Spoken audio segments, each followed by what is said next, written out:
Hello, my friends in the Law of Attraction Key community. I am so excited to have you here today.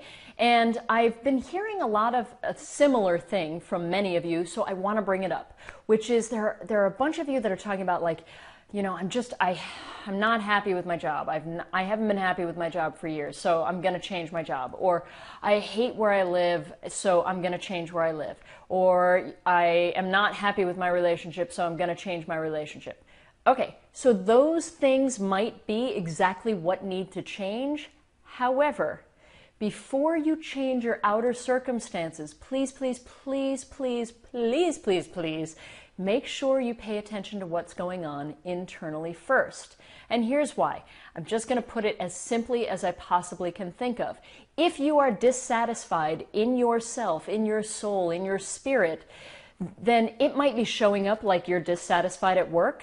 But if you don't handle what's going on within you, that dissatisfied feeling is going to follow you to your next job.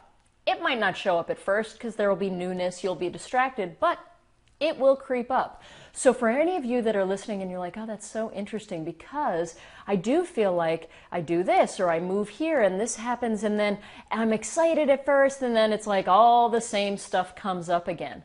Well, the reason that happens, the reason that same stuff comes up again is because that's what's in you. That's what's going on in you. And that doesn't mean that's what's broken in you at all. It just means that's what is asking for some attention before you change your external circumstances.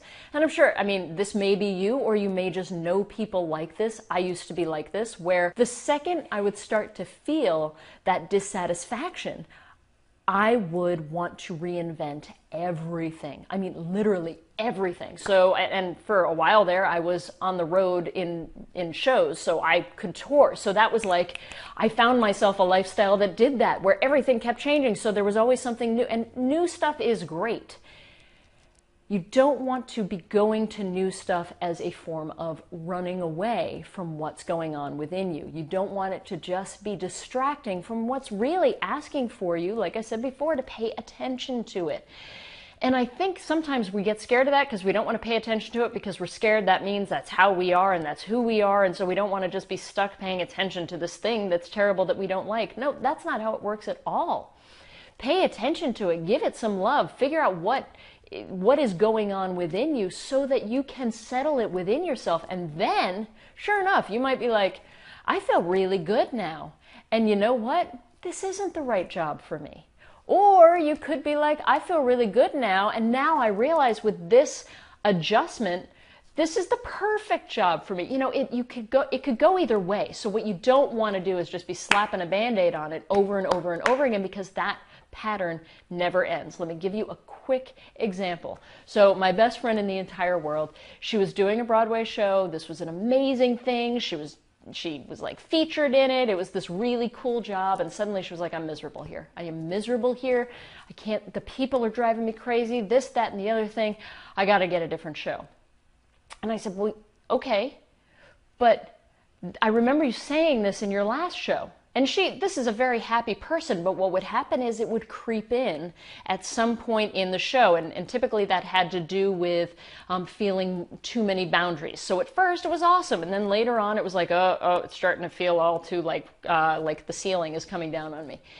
And so she went, oh, you're right. Wherever I go, that goes with me, and it finds me eventually. And so finally she dealt with it, and then she was able to go on and actually be happy in the new endeavors that she had. So that's my wish for you. The things that you look at and you go, yeah, you know what, that's funny. No matter where I go, eventually that thing finds me, that experience finds me, that feeling finds me. That's what you need to explore right now. And you can do it gently. Just take a look at it. Figure out, okay, what might it be saying? Now, if this was my child and I was handling this as a loving, nurturing parent, how would I handle this? You know, that's a really interesting approach to take with yourself, because then it's not like, oh, shut up, you should know better, you're an adult, all of those things that we tell ourselves. It's giving ourselves the attention of something that probably has been around that long, by the way, since you were a child. So just give it some attention. Settle it within yourself first, and then, sure, make whatever decisions that you feel like you need to make, as long as you're making them out of, this fits my life, you're on track. If you're making it out of, I need something different to distract me, then there's something to give your attention and your focus to first.